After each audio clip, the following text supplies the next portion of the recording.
Breakdown for UFC Vegas 45 main event. Derrick Lewis taking on Chris Daukaus at heavyweight. So be Daukaus' first main event. They're the same height, and Daukaus usually comes in a little bit light for the division.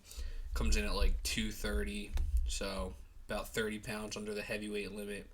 Lewis comes in right about 265, so right on it. But yeah, I'll start with Daukaus. Definitely exceeded expectations to this point. Just been nothing but success fighting out of Philadelphia. Fought on CFFC before then. And yeah, just four fights in the UFC, four finishes, three of them in the first round. And he was a 2-1 dog in a couple of those. I believe the first two is 2-1 dog. Then he was a favorite in the Alexei Oleinik fight.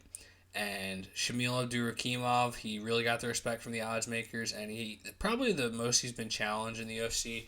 Abdurakhimov got into a rhythm, and he was hitting him, but all it took was one perfectly timed overhand to sit Abdurakhimov down. That was the beginning of the end for him. Ended up getting the finish in the second round, but Daukaus just has very accurate punches, and because he comes in lighter, he is a lot more mobile for the division. He's definitely gotten in much better physical shape since getting to the UFC, you can tell.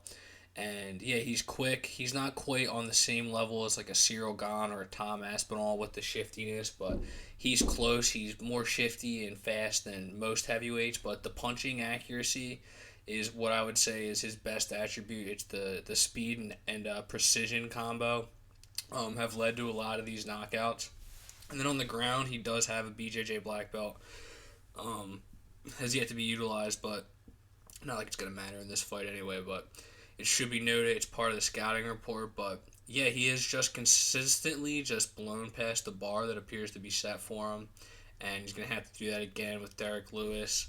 And, Derrick Lewis has made a name for himself over the years at taking out these guys who you look at the path on paper and he finds a way to win. He wasn't able to do it against Cyril Gane. He got exposed badly in that one, but it's such a terrible matchup for Lewis. It's a tough matchup for everybody. I think if Cyril Gane can get the belt from Francis, he's probably going to hold it for a while because there's really only a couple guys who I think can hang with him. Daukaus is one, maybe.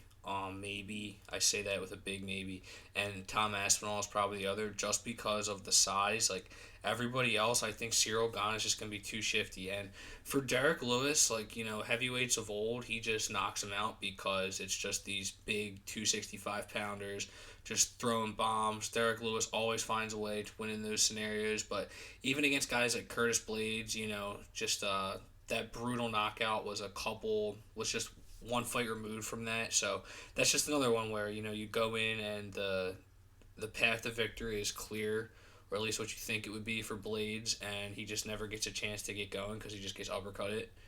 But um, yeah, that is just pretty much all there is to say about Derrick Lewis. He's a big ass heavyweight who has made a name for himself by being the MMA intellectual's worst nightmare. He just finds a way to get it done, and nothing is going to illustrate that more than the Alexander Volkov fight, where he basically loses the whole fight, and then he just catches him in the third round, knocks him out. One of the crazier UFC knockouts ever, honestly, when you look at it from a comeback perspective. But yeah, that's the thing. He can end the fight with one shot, and when you got Cyril Gane, who was just able to stay out of range the entire time, he just picked him apart, made it look easy.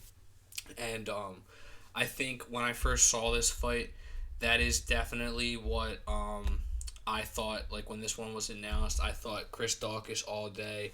I just think he's too fast. I think we've seen the path to victory exposed against Derrick Lewis with Cyril Gane. But as this fight gets closer and I think about it more, I just don't really think I can make a bet on this one.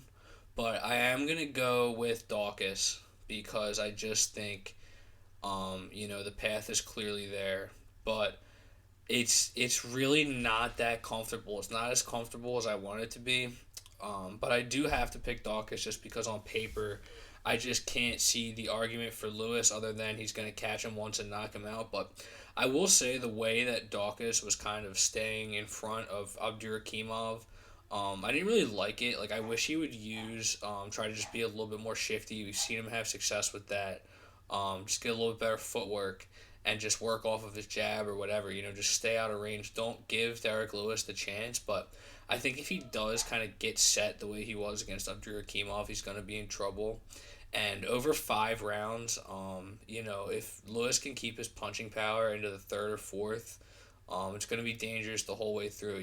There's going to be plenty of opportunities for Lewis to land that shot. And at minus 130, I don't love it for Chris Daukaus. And then the knockout prop at plus 145, will the fight go the distance, is pretty much beat. Vegas got that one. But Daukaus by KO plus 145, I could talk myself into it. And then obviously Lewis come back plus 160. It's about the same as the money line. There is a chance that it's a low output fight. We've seen that with Derrick Lewis before. The classic example is Ngannou versus Lewis. Neither guy really wanted to engage with each other. They both respected the power. They end up just kind of dancing around the outside the whole time. Lewis wins the fight. I think if that happens, Daukaus wins the fight. So you do have that other path covered. I can't see Lewis winning a decision against Daukaus. It's going to have to be by knockout for Lewis.